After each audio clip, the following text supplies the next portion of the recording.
I'm probably not teaching you anything new if I tell you that the price of oil has been pretty high those days. And of course, our politicians have already stepped in to try to find a solution to this problem. And some politicians out there even suggest to put a price ceiling or a price cap on oil.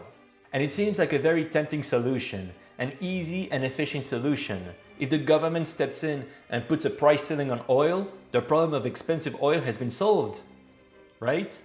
Well, yes, it is possible. The government can step in and reduce the price of oil by putting a price ceiling on oil or other items. But, like any medicine, there are some side effects to that.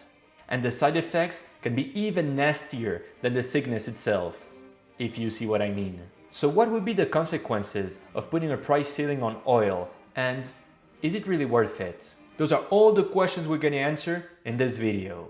Let's dive in. But before we get started, please hit the subscribe button down there and activate the notification bell to never miss a new video. Putting a price ceiling on oil is not a new idea. It has already been done several times in history.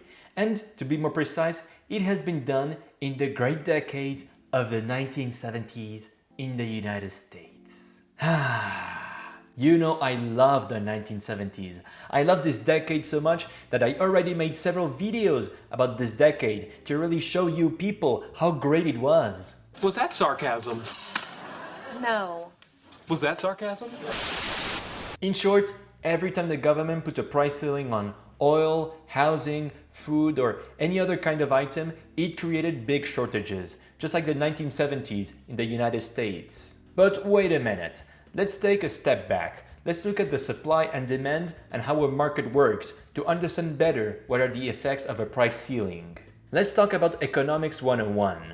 Here in this graph, we have two axes, the axis of quantity and the axis of price. Don't worry, there's no complicated mathematics here whatsoever or any kind of maths, so don't worry. And here we have the supply line.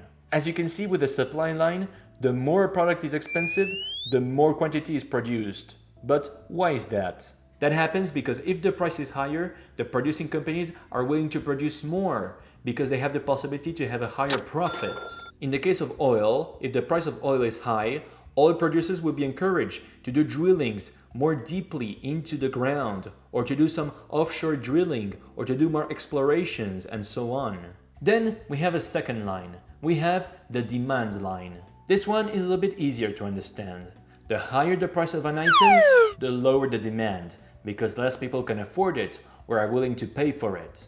On the other hand, the lower the price, the more quantity is consumed, because more people can afford it. To take back the example of oil, when the price of oil is high, people will drive less, or they will buy smaller cars that consume less oil, or even buy electric cars. At the other end of the spectrum, when the price of oil is low, people are willing to consume less. They will do big trips with their cars, or do road trips, or they will buy big SUVs that consume a lot of oil, because hey, the price of oil is low, so who cares? Now, let's put them together. When we put the supply and the demand line together, ta-da! The magic of markets happens. We have here where the line intersect what we call the equilibrium, with the equilibrium price and the equilibrium quantity, which corresponds to the market price and the total quantity consumed. It is also there at the equilibrium where the quantity consumed is maximized, and also where the welfare of society is maximized,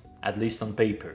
Now that we know how a market works, let's see what happens when there is a price ceiling, here indicated with this line. We are not at equilibrium anymore. When there is a price ceiling, the producers cannot produce as much as equilibrium, because if they did, they would probably lose money, so they won't do it. When it comes to demand, we can see that the consumption of oil is higher than at equilibrium, because oil is cheaper, and as a result, people will use their cars more, they will do more road trips, they will be less inclined to do car sharing or to take common transportation. In short, the consumption of oil goes up. But there is a problem. Hey, we've got a problem here. Houston, we have a problem. There is a discrepancy between the quantity of oil that consumers demand and the quantity of oil that producers can deliver. The quantity demanded is much bigger than the quantity supplied. And at the end of the day, what will prevail is the quantity produced, because people cannot consume oil that is not there. We are having A shortage. Again, because the demand is much higher than supply. The reserves of oil at the gas station quickly diminish. Everybody sees what is happening. They know that a shortage is imminent. As a result, they all go to the gas station to make some reserves. And then, bam, the shortage is real. And then we see the typical huge waiting lines at the gas station. And then appears the black market to satisfy all that extra demand. And of course, in this black market, the price of oil is much higher than the price ceiling. And also, since those markets are completely unregulated and illegal, it increases violent crime. That happened already in the 1970s in the US in another oil crisis. Back then, for several reasons, the price of oil went through the roof, and the Carter administration decided to enact price ceilings on oil. This policy, as could be expected, led to shortages, with huge waiting lines at the gas stations.